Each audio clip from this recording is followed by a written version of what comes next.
So I've been thinking about my health, and I'm a little apprehensive and kind of scared to talk about it because of the significant weight loss that's occurred. So to my recollection, I was weighing in around 198 or so, because then my pack weight was, it was like 236 or something like that, or two. So I'm gonna say 198, and I had weighed myself a couple times in the previous month. I was down to 177 probably like 3 weeks ago, and I'm continuing to drop weight. It's hard to tell how accurate the scales are, but there was one at the base camp yesterday in town, and I got on that, and I feel okay, but it said 164, and I was a little shocked. I don't know. I feel good. I am thinking that, man, I was either really out of shape and had a significant amount of weight to lose, or I don't know. I don't know. I'm gonna ponder that, and I'm gonna look at BMIs and averages, body fat, because I've lost a significant amount of fat. So I don't know. Maybe I'm just really in shape now. I've walked 900 miles. I'm not so sure my upper body has really got any exercise. I don't know. So, my strength is probably just definitely depleted in my upper body, and I'm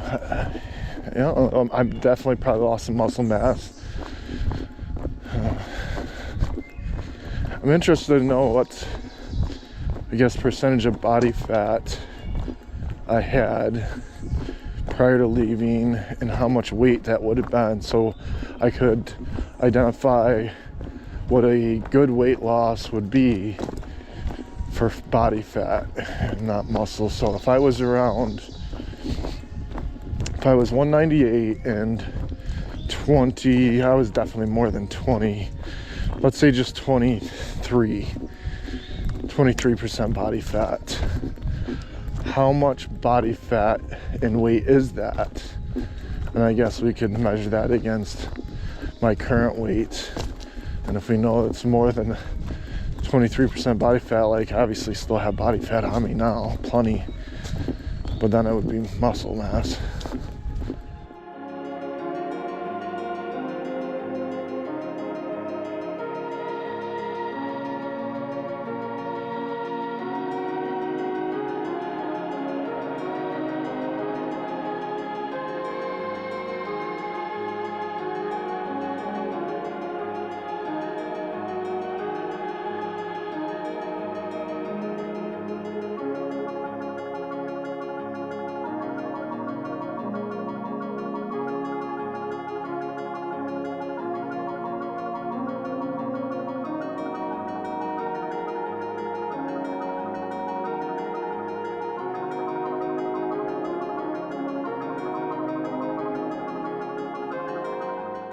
I'm gonna go back here just a touch right out here.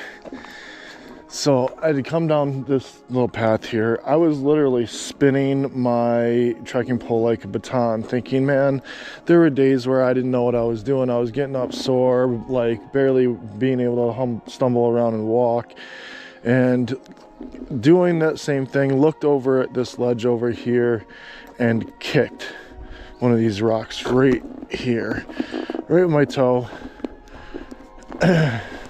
And while I was thinking how much I've come along as a hiker, it still doesn't matter, because you get a little confident and then you kick a root, step on a rock that turns over, rolls your ankle.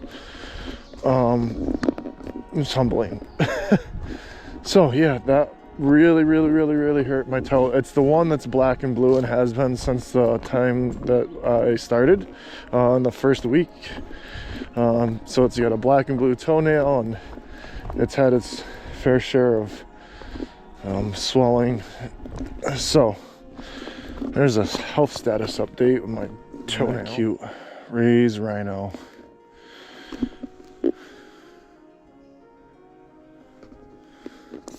I think you can make a whole, like, not like video, or just like a whole hike about like identifying odd trees along the AT and giving them weird names. I've seen some pretty unique trees.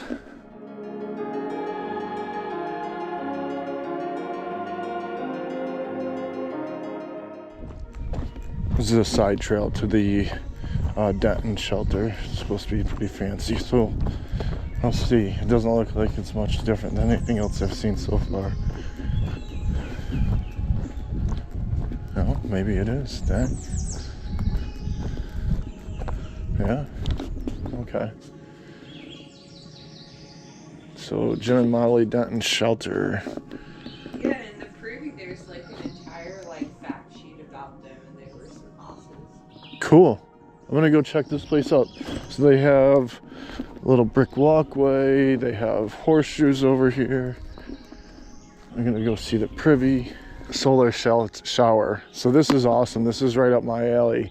So it looks like they have a 55-gallon black drum, or painted black or brown. And then it's just rainwater collected. Maybe. Boil vigorously. So it comes up from a pipe, I guess, somehow. And I'm not quite 100% sure. Okay, so there's a overflow, it looks like, down here. Maybe. Wonder if it's gravity fed somehow. I don't know. So this is pretty cool anyway.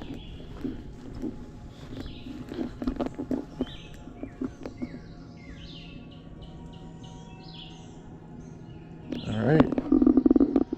I can make one of those. I'm going to. Let's see how that we can do that. Pretty neat. Here, I wonder if they have a ram pump someplace upstream that feeds this somehow. And if anybody knows what I'm talking about, make a comment. Let me know how you think this setup works. So there's a pipe coming in here on the right hand side. It goes in on the right here. 55-gallon drum. You have your water spigot and hose coming down, and then on this side it looks like there's an overflow and draining out. So be interested in sunshine up on the porch. This is the side view of the shelter, and they have a patio over there. Here's their moldering privy. Just wanted to check it out. They got okay.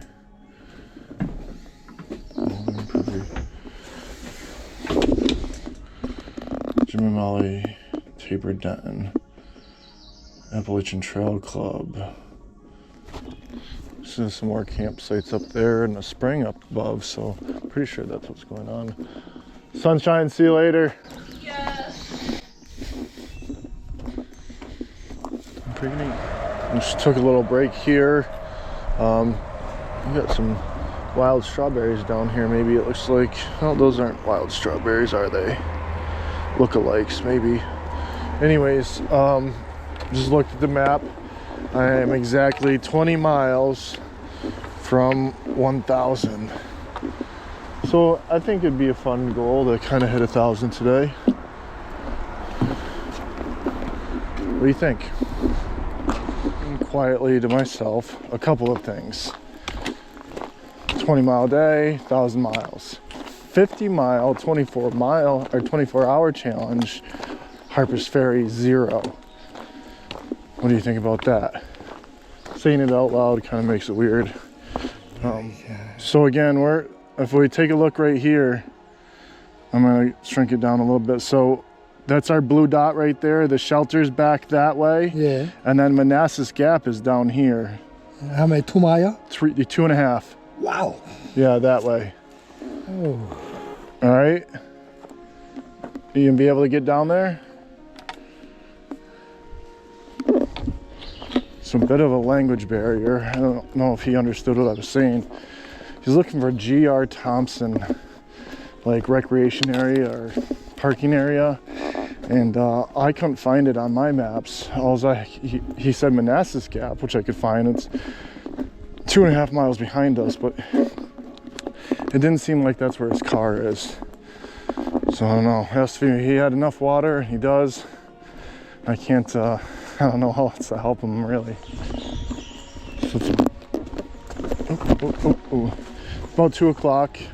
The next shelter right here is in like 0.1, 0.2 miles, but it's 0.4 off the trail. So I'm gonna skip it, and there is a spring and 1.1 miles. So I'm gonna hit that up, and then there's a little tent site next to that, it looks like. So I'm gonna take a little siesta for that. And so after looking at the map a little bit more, I'm picking out a pipe spring and then a tenting spot that is that GR Thompson parking area. So that Asian guy, he's 4.7 miles away, at least now, south of here, in the wrong direction, and probably even more now. If I sent him down to Manassas Gap, that was another two miles. So yeah, 6, 7, 8 miles away, and that's where his car is. So I don't know. I just figured it out, so I don't know how to tell him or you guys, but it's a long ways from his car. To the GR Thompson Trailhead, and it's like a vacant field, and it was a little bit, I don't know, 0.3 something from the trail, but this road leads right back to the trail, so I'm gonna walk down it. I was commenting on it because it's like a desolate area, and that Asian guy said his car was like up at that trailhead, which there's no car there now, and he's 8 miles in the other direction, so I don't know what happened to him or what's going to happen. Found myself on the old trail. It's about 5 o'clock. We were rolling up on a 0.1 stream crossing, and there's supposed to be a stealth tent site there. As long as nobody else has grabbed it, I'm gonna hang out there and have dinner. Had I got there a little bit sooner, I would try for the 20. My fear is that, you know, I could hit it in the dark, and you know, I don't necessarily want to do that. But I also talked about hiking through the night, and honestly, I don't know if my body can handle 24 hours of hiking. So we're gonna try to find this stream and this tent site and sit down, relax, have some. All right, home sweet home. Looks like we got ourselves a spot to stay. A flat spot, that is. All right, I think this is gonna do us for tonight, or at least for a little while today. It's probably gonna be the night. I'm gonna have some barbacoa Mexican style seasoned beef on tortillas with some cheese, and obviously some hot sauce and some pepper.